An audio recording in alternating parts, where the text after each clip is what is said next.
तो चलिए आज हम लोग पढ़ेंगे रस को। तो अलंकार खत्म हो चुका है, अब रस को पढ़ेंगे। तो रस का अर्थ होता है आनंद। रस का क्या अर्थ होता है? रस का अर्थ होता है आनंद। काव्य को सुनकर, पढ़कर, देखकर जो आनंद की अनुभूति होती है उसे रस कहते हैं। रस किसे कहते हैं? काव्य को सुनकर या पढ़कर या देखकर जो आनंद की प्राप्ति होती है, आनंद की जो अनुभूति होती है उसे ही रस कहते हैं। रस यानी कि रस आना, रस लगना, किसी काम में रस आना कहते हैं कि रस आ गया इस काम में, यानी कि उस काम में उसे आनंद की प्राप्ति होगी। साहित्य शास्त्र में आनंद ही रस है। साहित्य शास्त्र में जो है आनंद ही रस है। रस को काव्य की आत्मा या प्राण तत्व माना जाता है। रस को काव्य की आत्मा या प्राण तत्व माना जाता है। रस जो है वो काव्य की आत्मा है या प्राण तत्व है, इसके बिना काव्य अधूरा है। ठीक है। मानसिक दशा व शारीरिक दशा परिवर्तित होना ही रस है। मानसिक दशा व शारीरिक दशा परिवर्तित होना ही रस है। अब देखो कैसे, अभी हम दुखी हैं, ठीक है, अभी जो है दुख है, अचानक कोई खुशी आ गई, मतलब कि अचानक कोई खुशखबरी आ गई और हम बहुत खुश हो गए, तो रस की ये जो है अनुभूति हुई ना, तो यही रस है। परिवर्तित हो गए, पहले तो दुखी थे, अब खुश हो। अब जैसे आसान भाषा में समझो, तुम जो है कहीं उदास बैठे हो, ठीक है, उदास बैठे हो और तुम्हारी प्रेमिका का अचानक वीडियो कॉल आ गया और उनसे जो भी उम्मीद किए हो सब बातें हो गई, तो क्या हुआ? अब तो तुम बैठे थे और अब जो हो तुम श्रृंगार रस में एकदम झूम चुके हो। तो यही रस की प्राप्त, यही बोला है कि मानसिक दशा व शारीरिक दशा का परिवर्तित होना ही रस है। काव्य की आत्मा क्या है? तो काव्य की आत्मा रस। सांस्कृतिक साहित्य में इस विषय में भरत मुनि से लेकर पंडित राज जगन्नाथ तक 2000 वर्षों के अंतराल में जितने भी आचार्य हुए, उन्होंने किसी न किसी रूप में काव्य की इस आत्म तत्व का विवेचन किया है। भरत मुनि से लेकर पंडित राज जगन्नाथ तक 2000 वर्षों तक जो है जितने भी आचार्य हुए, सब जो है रस की विवेचना की। काव्य शास्त्र में रस, अलंकार, रीति, ध्वनि, वक्रोक्ति एवं औचित्य 6 संप्रदाय परिवर्तित हुए हैं। इन संप्रदायों में सबसे प्राचीन एवं प्रतिष्ठित रस संप्रदाय है। इन संप्रदायों में सबसे प्राचीन एवं प्रतिष्ठित जो है वो कौन है? वो रस संप्रदाय है। इस संप्रदाय के संस्थापक जो नाट्य शास्त्र के रचयिता आचार्य भरत मुनि है। रस संप्रदाय के जो संस्थापक हैं वो कौन है? तो आचार्य भरत मुनि है, जिसने कि अपने नाट्य शास्त्र में इसकी विवेचना भी की है। सामान्यतः रस की संख्या कितनी है? 11 है। सामान्यतः रस की संख्या जो है टोटल कितनी है? 11 है। भरत मुनि के अनुसार रस की संख्या कितनी है? तो भरत मुनि के अनुसार अगर रस की संख्या पूछते तो वो 8 है, अब वैसे अगर रस की संख्या पूछे तो 11 है। आचार्य अभिनव गुप्त ने रस की संख्या 9 माना है। आचार्य अभिनव गुप्त जो है वो रस की संख्या कितनी माना है? 9 माना है। ठीक, अब पढ़ेंगे भरत मुनि को। तो भरत मुनि जो है कौन है? ये भारतीय नाट्य शास्त्र, भरत मुनि जो है नाट्य शास्त्र के रचयिता भरत मुनि है और इसने कुल जो है 8 रसों को माना है। ठीक है, तो ये भारतीय नाट्य शास्त्र, नाट्य लोचन और काव्य शास्त्र एवं कला दर्शन के आद्य आचार्य यानी कि आदि आचार्य है के रूप में प्रतिष्ठित है। भरत मुनि ये भारतीय नाट्य शास्त्र की रचयिता कौन है? भरत मुनि। और नाट्य लोचन, तो भारत के नाट्य शास्त्र, नाट्य लोचन और काव्य शास्त्र एवं कला दर्शन के आद्य आचार्य के रूप में प्रतिष्ठित है।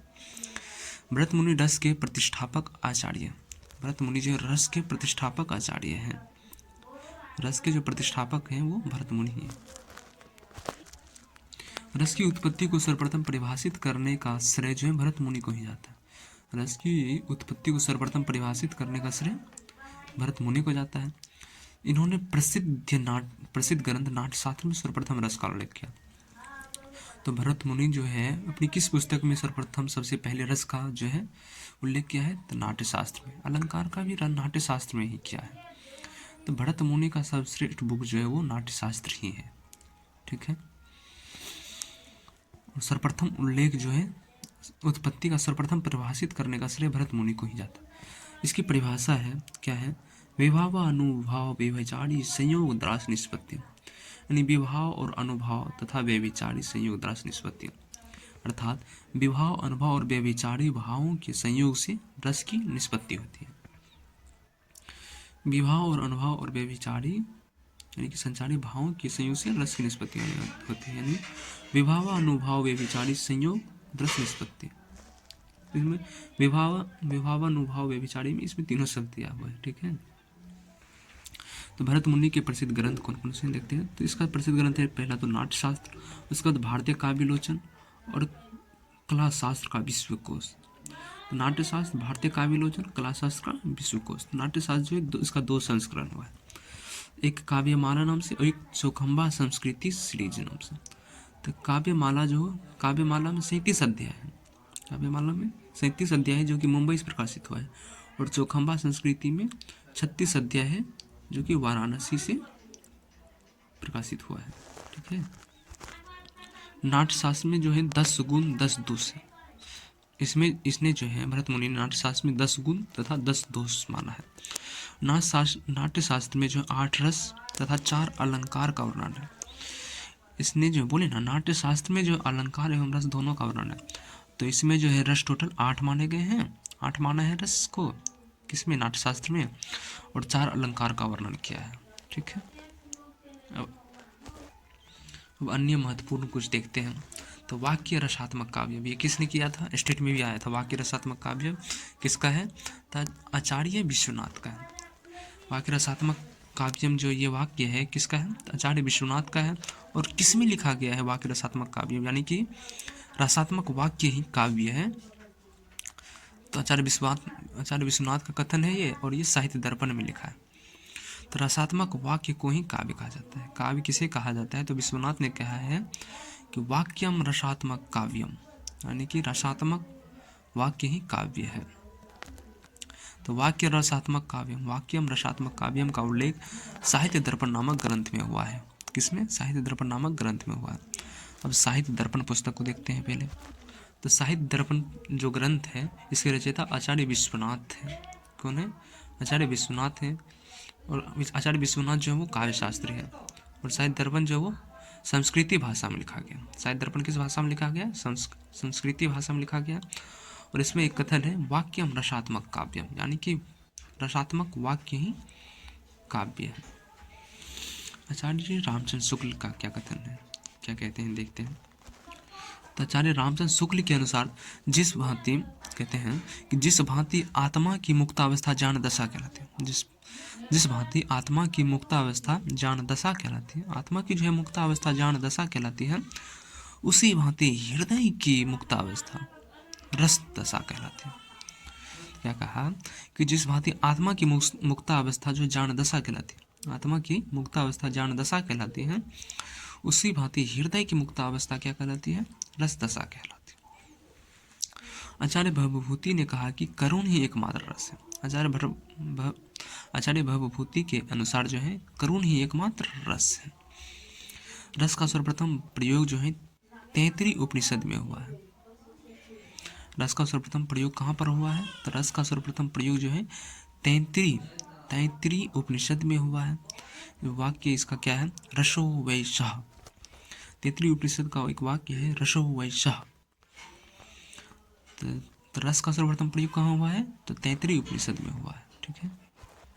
तो रस का सर्वप्रथम प्रयोग कहाँ पर हुआ है, तो तैतृय उपनिषद में हुआ है। इसमें एक वाक्य है क्या है, तो रसो वैशः।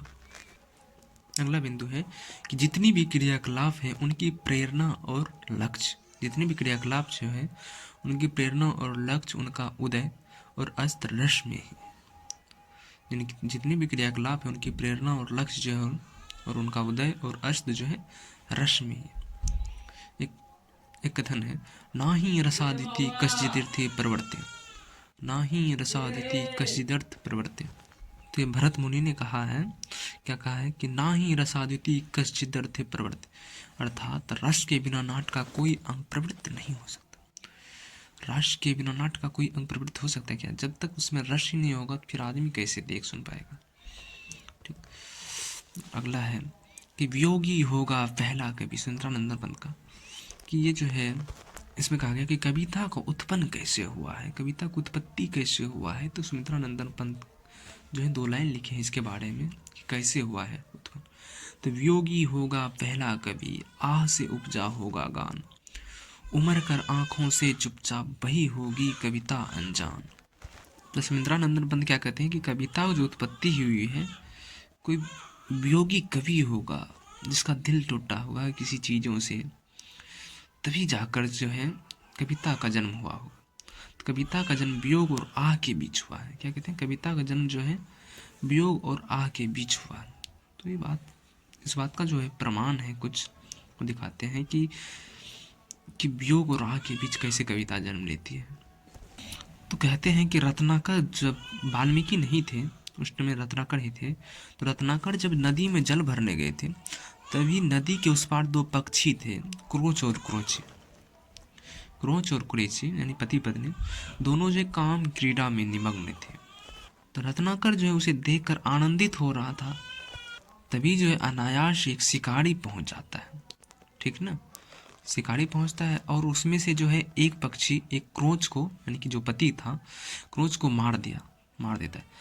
तब जो उनकी क्रोची थी, क्रोची अपने क्रोच को देखकर तरफ रही थी और तरफ तरफ कर अपनी जान दे दी।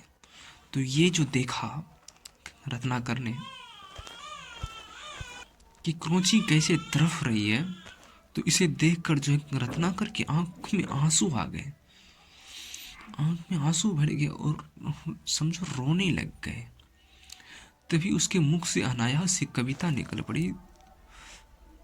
क्या क्या निकला उसके मुख से, तो वो देखते हैं। ये कोई और नहीं, उस टाइम की भाषा संस्कृत थी, तो अनायास संस्कृत में जो है ये शब्द निकल पड़े। क्या निकला? मान। वैसे तो भी हम इस दोहे को कैसे पढ़ते हैं वो तो नहीं बता सकते, लेकिन हाँ संस्कृत में सिर्फ पढ़ देते हैं। क्या कहा? माँ निषाद प्रतिष्ठाम तम गमः शाश्वती क्षमा यत्क्रोच मिथुना दे काम अवधि। यानी यत्क्रोच जो है मिथुना यानी कि काम अवधि, काम क्रीड़ा में, काम अवधि में काम देख, यत्क्रोच मिथुनादि काम अवधि काम मोहितम। अब जो है इसका प्रमाण देखते हैं कि ये कहाँ लिखा गया है। तो इसका प्रमाण जो है वाल्मीकि रामायण में देखा जा सकता है, तुलसीदास वाला में नहीं। वाल्मीकि रामायण जो लिखे हैं सबसे पहले रत्नाकर ने, तो इसका प्रमाण वाल्मीकि रामायण में देखा जा सकता है। हमारा जो आदि कवि है वो कौन है? तो महर्षि वाल्मीकि ही है। रत्नाकर हमारा आदि कवि कौन है? तो महर्षि वाल्मीकि है। और आदि काव्य कौन है? तो रामायण है। ये रामचरितमानस नहीं, ये वाल्मीकि वाला रामायण। हमारा आदि कवि महर्षि वाल्मीकि है और आदि काव्य हमारा रामायण है, वाल्मीकि रामायण। और आदि छंद क्या है? अनुष्टुप श्लोक। और आदि पंक्ति हमारा कौन सा है? तो आदि पंक्ति ये है। तो सबसे पहले पंक्ति जो निकला है यही निकला है ना उसके मुख से, तो इसलिए आदि पंक्ति भी जो है हमारा ये हो जाता है। तो ठीक है, अब जो देखेंगे वो रस का स्वरूप देखेंगे। क्या देखेंगे? रस का स्वरूप देखते हैं। तो रस का स्वरूप को देखते हैं। तो रस का स्वरूप में रस सत्वोदय क्रम्य है। रस जो सत्वोदय क्रम्य है। तो रस का उदय जो है वो रजोगुण तथा तमोगुण से रहित मन में होता है। रस का उदय जो होता है वो रजोगुण तथा तमोगुण से रहित मन में होता है। सत्वगुण आत्मा के निबल स्वरूप का व्यंजक है। सत्वगुण जो है वो आत्मा के निबल स्वरूप का व्यंजक है। दूसरे के रस जो है वो अखंड है। रस क्या है? अखंड है। रस एक अद्वितीय आनंदमयी चेतना है। रस जो एक अद्वितीय आनंदमयी चेतना है, जिसे खंड खंड में विभाजित कर आस्वादन नहीं किया जा सकता। रस जो अखंड है, इसे अगर खंड खंड में विभाजित कर देंगे तो इसका आस्वादन नहीं किया जा सकता है। तो रस में जो है सबसे पहले अस्थायी भाव, अस्थायी भाव के बाद विभाव, विभाव के बाद अनुभव, उसके बाद संचारी भाव आता है। सबसे पहले जो आता है वो अस्थायी भाव आता है रस में, उसके बाद विभाव आता है, विभाव के बाद अनुभव आता है, और अनुभव के बाद संचारी भाव आता है। संचारी से ही रस बन जाता है या रस होता है, और रस का आस्वादन होता है संचारी से। विवाह के दो भाग होते हैं, विवाह में दो होते हैं, एक आलम्बन विवाह होता है, एक उद्दीपन। एक आलम्बन और उद्दीपन दूसरा। तीसरा है कि रस जो है वो स्वप्रकाशानंद है। रस स्वप्रकाशानंद है, यानी रस जो है स्वयं प्रकाश होता है या प्रकाशानंद है। इसका अभिप्राय यह है कि रस का प्रकाशन आत्म चैतन्य से होता है। इसका रस जो है स्वप्रकाशानंद है। इसका अभिप्राय यह है कि रस जो है, रस का प्रकाशन आत्मचेतन से होता है। यह मन की ऐसी स्थिति है जहाँ आनंद या सुखानुभूति के अतिरिक्त और कुछ भी ज्ञात नहीं होता। तो रस का प्रकाशन आत्म चेतन से होता है। यमन की एक ऐसी स्थिति है, स्वप्रकाशानंद बोला, ऐसी स्थिति है जहाँ आनंद या सुखानुभूति के अतिरिक्त, जिसमें आनंद ही नजर आएगा और सुख कहीं अनुभूति होगी, और कुछ भी ज्ञान नहीं होता। यह स्वप्रकाश, यह जो है स्वप्रकाश आनंदमय और चिन्मय है।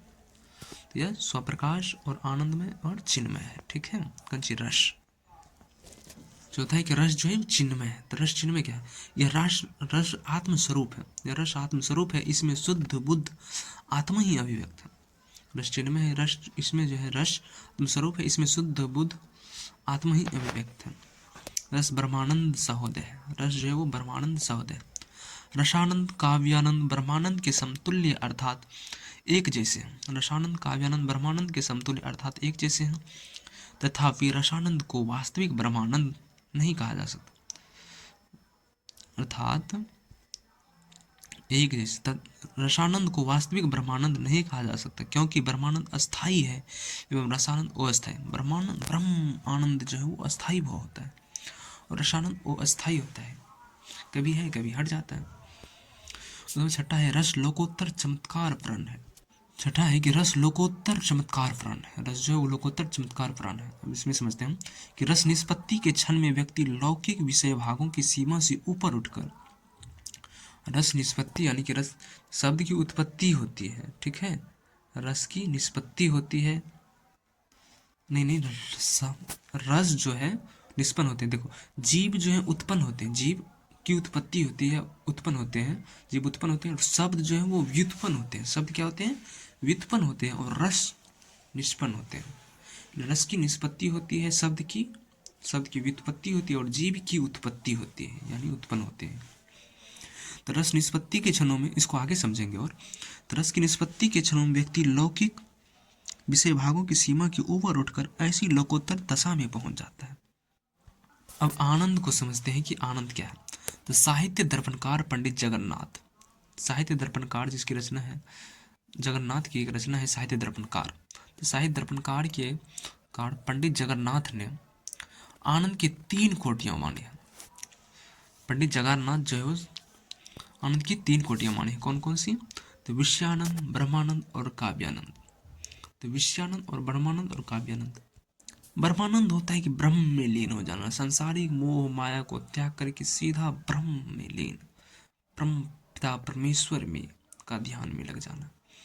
तो विषयानंद यानी किसी विषय वस्तु में जो आनंद जिसे मिले। इसमें लौकिक गुणों की गणना होती है। लौकिक यानी कि इस लोक की में जो वस्तु के गुण है, इसमें लौकिक गुणों की गणना होती है, जो कि चैतन्य को आभास से आभासित अंतःकरण की वृत्तियों विषयों के साथ साथ संयोग होने से उत्पन्न होता है। यह सुख इंद्रिय जनित उपकरणों का सुख है। यह सुख जो है वो इंद्रिय, विषयानंद जो है यह सुख इंद्रिय जनित उपकरणों का सुख है। अगला चल देते हैं ब्रह्मानंद। ब्रह्मानंद में समस्त संसारिक उपाधियों का नाश हो जाता है, और प्रमाता और परम पिता परमेश्वर यानी कि प्रमाता ब्रह्मानंद में लीन रहता है, ठीक है। और काव्यानंद, इसमें रति आदि भावों की उपाधि के कारण वह सोपाधिक आवश्यक है, परंतु इसमें चैतन्य स्वरूप की प्रधानता रहता है, अतः वह लौकिक सुखों से भिन्न और ब्रह्मानंद की तुलना में अस्थायी होता है। तो काव्यानंद जो है वो लौकिक सुखों से भिन्न होता है और ब्रह्मानंद की तुलना में अस्थायी होता है। ब्रह्मानंद तो अस्थायी हो जाता है, जब जिसे ब्रह्मानंद की प्राप्ति हो जाती है तो उससे और क्या ले सकते हो, तो एकदम मस्त रहेगा, सुख दुख उससे कुछ अनुभूति ही नहीं होगा, वो तो सब कुछ परम पिता परमेश्वर पर छोड़ चुका है, ठीक है। और कवि द्वारा दिया गया मुख्य कथन कुछ है। आचार्य रामचंद्र शुक्ल ने क्या कहा है? कहा कि जिस प्रकार आत्मा की मुक्तावस्था ज्ञान दशा कहलाती है, जो कि आगे भी पढ़े थे, जिस प्रकार आत्मा की मुक्तावस्था ज्ञान दशा कहलाती है, उसी प्रकार हृदय की मुक्तावस्था रस दशा कहलाती है। आत्मा की मुक्तावस्था जैसे ज्ञान दशा कहलाती है, उसी प्रकार हृदय की मुक्तावस्था जो है वो रस दशा कहलाती है। अगला है डॉक्टर नगेंद्र ने कहा है कि शब्दार्थ के माध्यम से विशुद्ध भाव भूमिका में, शब्दार्थ के माध्यम यानी शब्दों के माध्यम से विशुद्ध भाव भूमिका में आत्म चैतन्य के आस्वादन का नाम ही रस है। किसने कहा है? डॉक्टर नगेंद्र ने। ठीक है, वो सब खत्म हो गया। अब जो देखेंगे वो रसावयव देखेंगे, यानी कि रस प्लस अवयव से मिलकर बना है रसावयव। रस प्लस अवयव से मिलकर रसावयव। सामान्यतः रस के जो है 4 अवयव होते हैं। रस के कितने अवयव हैं? 4 अवयव हैं। रस के कितने अवयव हैं? 4 अवयव। कौन कौन से? तो अस्थायी भाव, विभाव, अनुभाव और संचारी। ये सब क्या है? अस्थायी भाव क्या होता है, विभाव क्या होता है, अनुभाव क्या होता है, संचारी भाव होता है क्या होता है, कैसे पहचानेंगे, वो सब आगे पढ़ेंगे अगले वीडियो में। ठीक है, कौन कौन से होते हैं? अस्थायी भाव, विभाव, अनुभाव और संचारी। तब जाकर जो है वो रस बनता है। सबसे पहले जो रस का होता है वो अस्थायी भाव आता है, फिर विभाव, फिर अनुभव, फिर संचार। आचार्य भरत मुनि के अनुसार रस के कितने अवयव हैं? आचार्य भरत मुनि के अनुसार जो है रस के अवयव कितने हैं? तो 3 हैं। वैसे कितने हैं? 4। तो इसके अनुसार कौन कौन से हैं? विभाव, अनुभाव, व्यभिचारी, यानी कि एक विभाव, एक अनुभव और व्यभिचारी। वैसे कितने अनुभव हैं? अस्थायी भाव, विभाव, अनुभव और संचारी। और भरत मुनि के अनुसार 3 ही है। सामान्यतः कितने हैं रस के अवयव? 4, लेकिन भरत मुनि के अनुसार 3 ही है, यानी कि अस्थायी भाव को भी हटा देते हैं। तो भरत मुनि के अनुसार विभाव, अनुभव और व्यभिचारी हैं, और वैसे कितने हैं? 4 हैं। कौन कौन से? अस्थायी भाव, विभाव, अनुभव और संचारी। ऐसे भी क्वेश्चन आ सकता है कि रस के कितने अवयव हैं? तो कितने अवयव हैं? 4 अवयव हैं। ठीक है, अब अस्थायी भाव क्या होता है, विभाव क्या होता है, अनुभव क्या होता है, संचारी भाव क्या होता है, ये सब अगले वीडियो में पढ़ेंगे। ठीक है, यहाँ तक के लिए धन्यवाद।